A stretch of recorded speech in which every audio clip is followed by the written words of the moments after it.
Alexa's dreaming now, drifting off my couch. We walk down street, she's Hi friends, welcome to a new video. This one, incredibly exciting. I've been waiting to do this one for so long and I am so excited that I'm finally able to get to it. So a few months ago, I did a video where I read a few Star Wars books.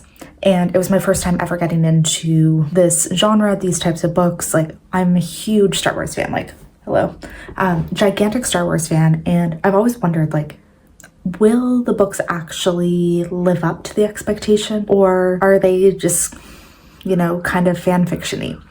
So the first installment of this series, I kind of came out with mixed feelings. So one of the books I read, fantastic. It was Master and Apprentice by Claudia Gray, and we followed Obi-Wan and Qui-Gon early on in their relationship as Master and Padawan, and just them figuring out how they feel about each other and how to work together. That one, so good. I almost cried. I loved it, like, desperately. And then the other book I read was The Light of the Jedi by Charles Soule, and this one takes place in the period of the High Republic. So it takes place considerably before any of the main movies or shows, and really is in a world where we don't necessarily know as just like viewers of the movies. So it's in the like height of the Empire, or height of the Jedi Republic, when they are at their peak, when they're their most powerful. And in some ways I found this one interesting, but I think I really struggled with the fact that I didn't know any of the characters, so I didn't really have that emotional investment, and I didn't find the story itself that interesting. So that one really lagged for me. And now I want to see, is it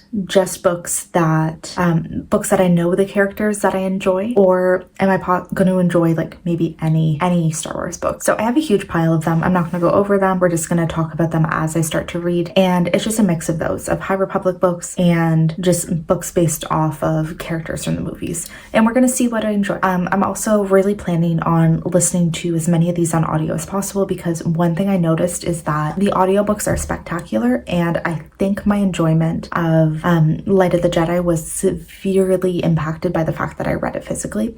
Because when I listened to Master and Apprentice, it just felt like such a production. There was like all of these sounds, all of the Star Wars noises, the music, the score, like everything was fantastic, and it definitely made me feel like I was just like fully engrossed in the world. So I'm going to be trying to listen to as many of these on audio as possible, because I really think that that is going to be how I will love these. So I'm going to start reading. I will update you once I've picked out a book that I'm going to start with, and once I have any progress with it. So I'll see you guys soon. 1,000 times at the AM that night under palm tree lights. For the first time I came alive when summer died.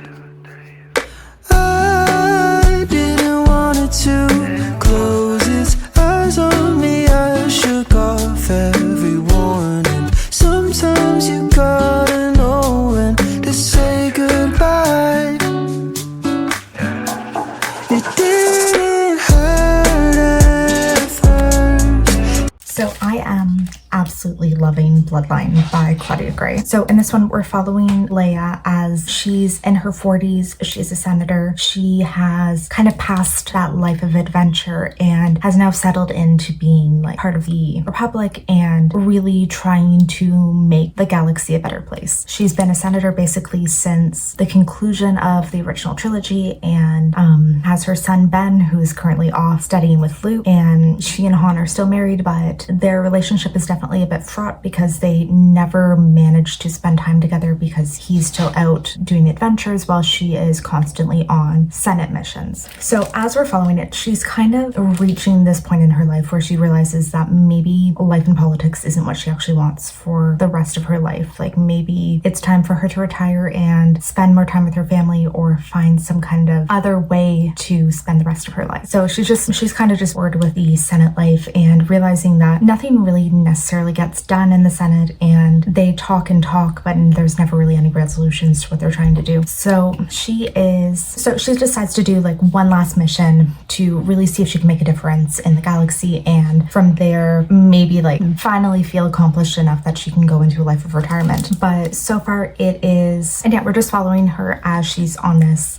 adventure. It's really like trying to figure out this conspiracy about something to do with like the spice trade, which that in itself isn't really interested in, but it's a lot of organized crime, a lot of like these different planets that are all involved, and possibly conspiracy within the Senate as well. So we're following her as she's working with a young senator on the other side of the Senate, somebody who represents like a different political group, and despite their opposing views, they are trying to find a way to work together and figure out what this plot is going on. It's really interesting. It's really action-packed.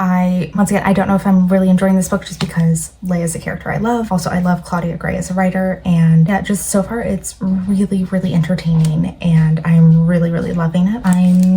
I'd say about 40% into it right now. I've been switching between audio and reading, and audio is definitely the way to go. It is significantly better, but yeah, I am deeply enjoying this, and I think I should be able to finish it off fairly quickly, and then on to the next one. Singing every word, but when I finally cut through blurry lines, I was horrified. Raining in my room, been that way since June. By the time it dried, I came alive. Okay, hi. This so good, so ridiculously good. I'm actually in shock at how much I loved it. I've only read 3 Star Wars books, but yes, this is in #1 spot, and nothing can compare to how good it was right now, because oh my god, this was unbelievably good. So I think, as I said earlier, we're following Leia as she's a senator, and she's kind of trying to figure out what she wants to do next in life, because she's starting to lose faith a little bit in the Senate and starting to realize that maybe she's not accomplishing as much as she wanted to, but also just sitting in these political boardrooms and not really accomplishing anything, in the sense that anytime a movement is proposed, there's opposition to it, and anything is going to take years and years to go through. So she's kind of feeling like she's just wasting her life, and she's starting to feel that urge for adventure again. Plus, her son Ben is off training with Luke, and she hasn't been spending as much time with her husband because he's off doing his own adventures and he can't really sit still. So Leia's going on this one kind of last adventure to like dive into this possible spice trade conspiracy, and she starts just investigating this huge conspiracy and realizing like there is some kind of political group maybe, who's working underneath everything that's going on and might seem to be controlling a bit of the galaxy at the moment. And we will learn that this is the prelude to the First Order. This is the secret political group who are starting to bring back the ideas of the Empire, and they believe that the Senate is not doing enough, and they need to bring things back to the glory days of the Empire. And it is so interesting to see. I loved Leia as a character in this. Like, I already love her as a character. That's well established for me, but it was just really cool seeing her at this different point in her life. This takes place about, I think, 5 to 6 years before The Force Awakens is what it's established. And also, she has spent her life grappling with this realization that she's Darth Vader's daughter, and trying to find acceptance within herself of who she is, and realize that, like, yes, she might come from bad, but she also has good from her. And in this book also, it comes to light to the Senate that she's Darth Vader's daughter. So it is found out by a politician, and it's leaked to everyone. And immediately there's this huge level of distrust towards her, because everyone's like, oh my god, she must have been this entire time working for secret agent empires. And she's really trying to grapple with that and find a way to figure out her identity now, as it's well known that she's Darth Vader's daughter. There were just some really fantastic moments too, where you could see she had this internal conflict of, yes, she does go towards the good, and that is what she's made her life mission, but she also has this internal dialogue of sometimes I just wish I could go out and cause pain. I want to take my revenge. I want this vengeance that I feel is due to me. but she has to fight with that idea also of like, just because I want it does not mean that it is the right thing to do. And that was really interesting because I've always said that I felt like Leia was more like Anakin in a lot of ways. And I feel like you really saw it in this one where he might have had that thought, and instead of taking that reflection of like, okay, even though I want it, maybe I shouldn't do it, he would immediately kind of like let his emotions control him. Whereas she has, just based on the way she's raised, she's able to think of a different step. So yeah, I'm giving this a 5-star. I absolutely loved it. It was so gripping. The world was fantastic. We saw so many interesting things. I loved Leia as a character. I also loved all the supporting characters who we get in this book. And it really dives more into what I love, which is the world of the general people within the galaxy and just kind of what life is like for them. I love that part. That is like probably the nerdiest thing to say, is that is my favorite part of these books, is just I like seeing what life is like for the average person.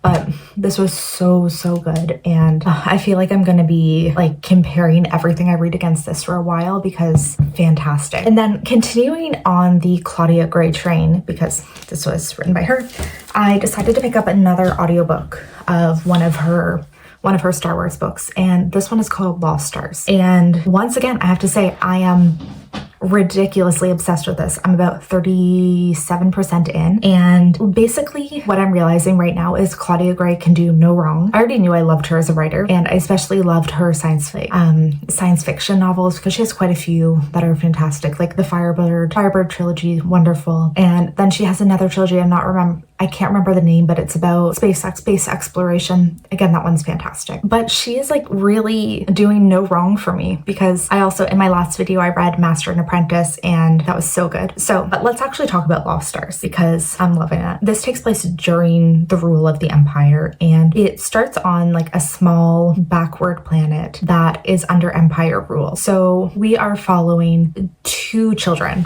One of them is rich and really lives a privileged life, like in the town. One of them is a poor farmer who really like does not have anything. And the 2 of them meet by chance during this Empire event and are just kind of like playing around on some ships. And Grand Moff Tarkin comes in, finds them, and they decide that instead of running away, they're just going to own up to the fact that they were playing on this equipment. And he kind of reacts really well and kind of mentions like, oh, if you're interested in joining the Empire, we're always looking for new recruits. So the 2 of them kind of, as children, team up and decide, you know what, we're going to start training together to one day become pilots as part of the Empire. So we follow them as they're children, as they're doing all of this training on the planet together, and both of them are trying to make their way into the Imperial Academy. And they end up doing so and go to Coruscant, which is the most prestigious part of the Imperial Academy, and they spend 3 years there training. There's a lot of like ebbs and flows in their relationship as they're trying to realize what they feel for each other and how this relationship is different now that they're not just 2 kids on their own planet who are getting by. Now they're actually in the Empire and they need to find their own way in the world. So many of these stories and so much of the stuff that you see from the Star Wars media, it doesn't really take place within like Imperial workers. Like a few of the new Disney Plus shows have been really showing like the dynamics of the Imperial armies and all the officers and like what their roles and jobs are. And I actually really love that because I find that like so interesting. You usually only see these stories from the sides of the rebels, which is fine, but like, I don't know, I just like to see every aspect, every side of the story, figure out every like part of what we're dealing with. So it's been incredibly fascinating to see them as they are training to be officers and what type of information is taught for there, as well as now they've both just received their first postings and are now like working within the Empire. So the girl is an officer on one of Darth Vader's ships. So the female main character, I think her name is Sienna. She's an officer on one of Darth Vader's personal ships, and we just had a scene which was the beginning of episode 4 where Darth Vader enters the spacecraft that Leia was on with the mission, with the plans of the Death Star. And you see her as she's standing next to the officers who are like seeing the shuttles that C-3PO and R2-D2 are on. And she's standing right there while they're like, oh, that doesn't have any life support on it, or we don't detect any signs of life, so let's not shoot it down. So she's involved in that. And our other character, the main man, he is on like a TIE fighter, and he's out, or he's on an X-Wing, and he's just out like shooting down part of these fights. And the two of them are just kind of realizing like, or trying to find their place within the Empire and really realize like this war is coming. What can we do? What's going to be our part in it? What's going to happen? So I'm absolutely loving this one so far. I have a really, really strong feeling that this is going to be fantastic as well. And yeah, I'm really feeling like Claudia Gray is like so far the best writer for these Star Wars books. And I have a feeling that like everyone I read by her is going to be amazing.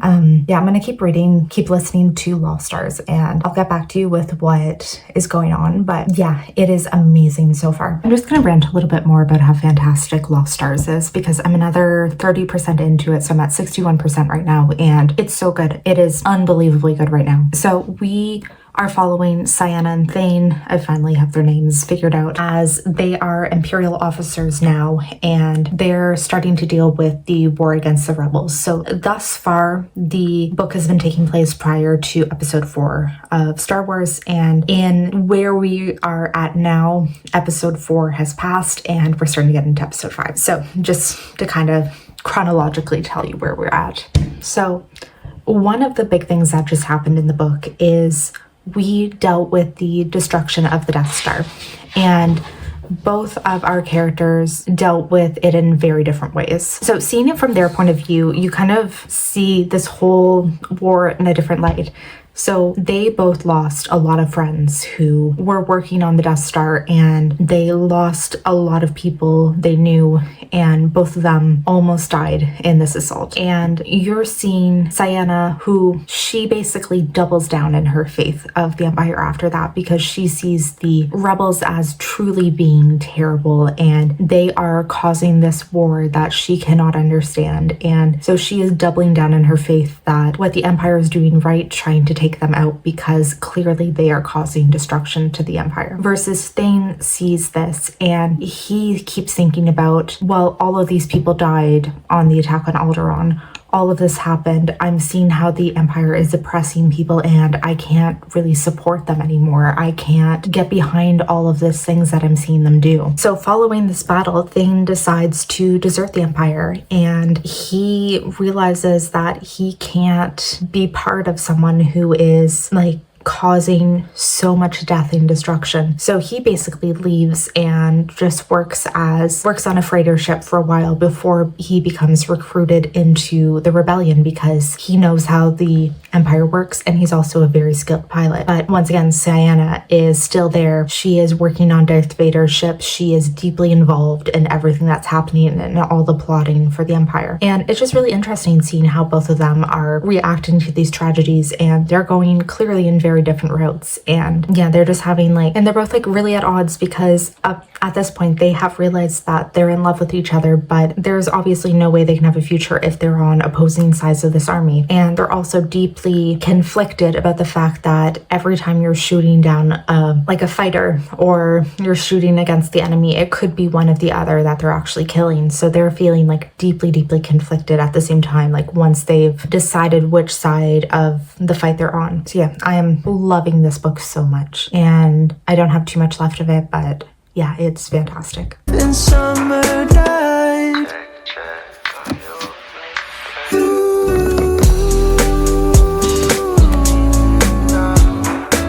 So I finished reading Lost Stars, and it was a 5-star read.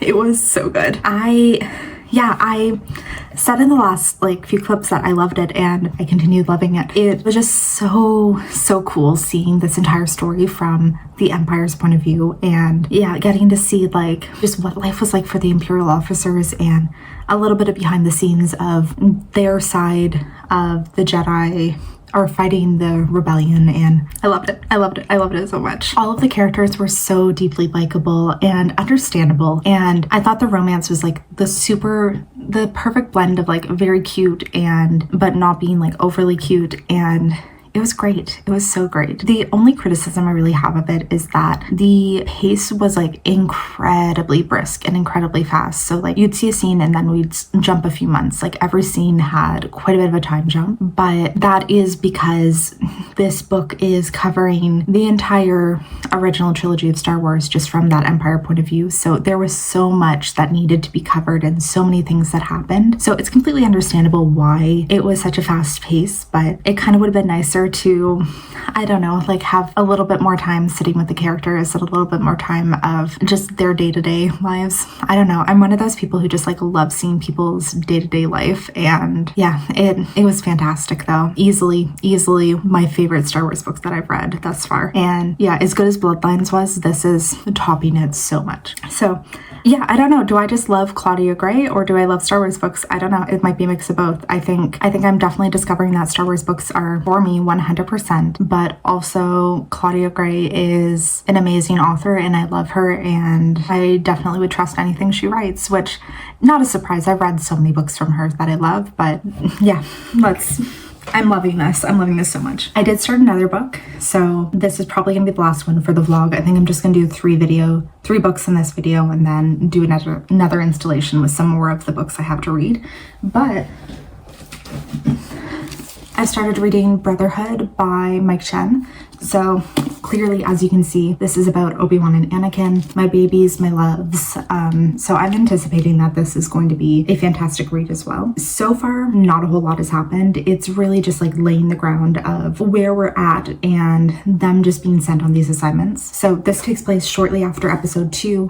We're involved in the Clone Wars. Padme and Anakin secretly got married, and now we're still trying to find the dynamic for that and find ways to spend together, because she's a busy senator, he's a Jedi. There's like really hard for them to navigate being together at the same time in the same place. So where we're at, Obi-Wan is currently serving as a master on the council, Jedi Council. Apparently it's been like a rotating seat, so people come in, serve for a certain amount of time and leave because they haven't really settled on who they want to keep as a permanent member of this council. And Anakin has just been raised to Jedi Knight. So Obi-Wan is being sent on a mission and Anakin has to stay behind and just kind of like do stuff around the temple, and they're both just kind of dealing with where they're at right now and trying to figure out stuff like this new world where they are involved in a war. So really not a lot has happened so far, so it's kind of hard to really talk about it. I hate to say that I'm not enjoying it as much so far, but I'm gonna blame that on me and not on the book, because anything with my babies has to be perfection. But I'm hoping that it picks up significantly, because so far it's been okay, but it hasn't been like fantastic, unfortunately. So yeah, I'm gonna keep reading on this one, and I'm really hoping for good things as well.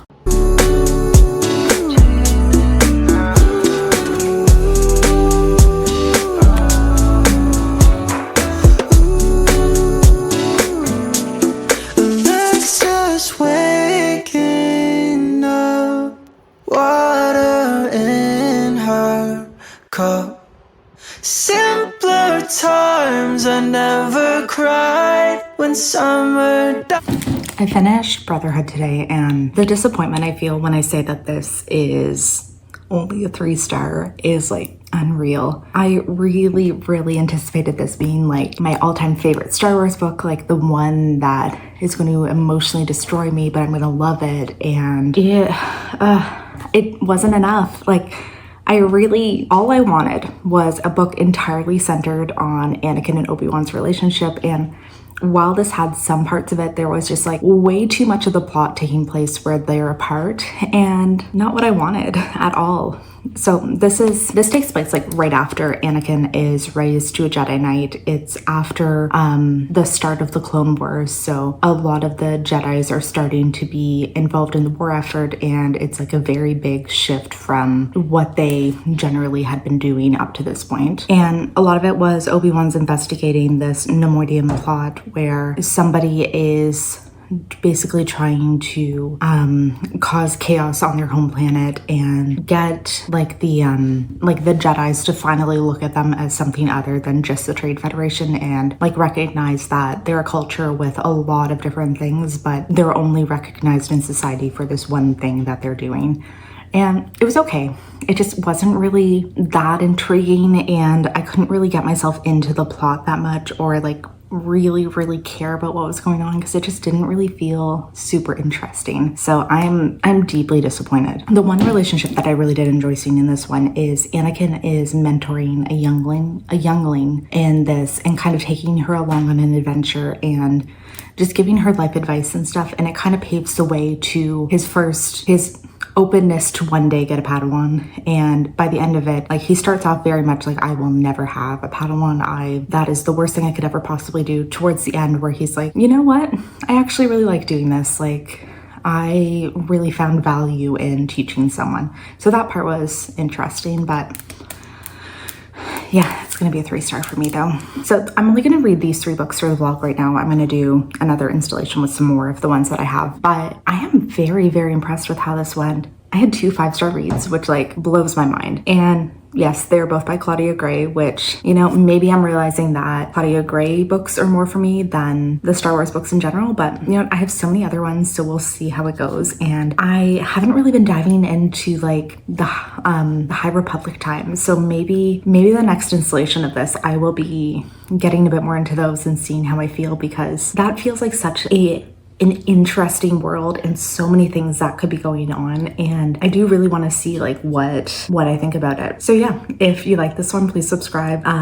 Keep looking out, because there definitely will be other installations, because I have so many Star Wars books that I need to get to now, and I'm just getting like more and more excited the more I read. So yeah, I hope I see you guys in the next one.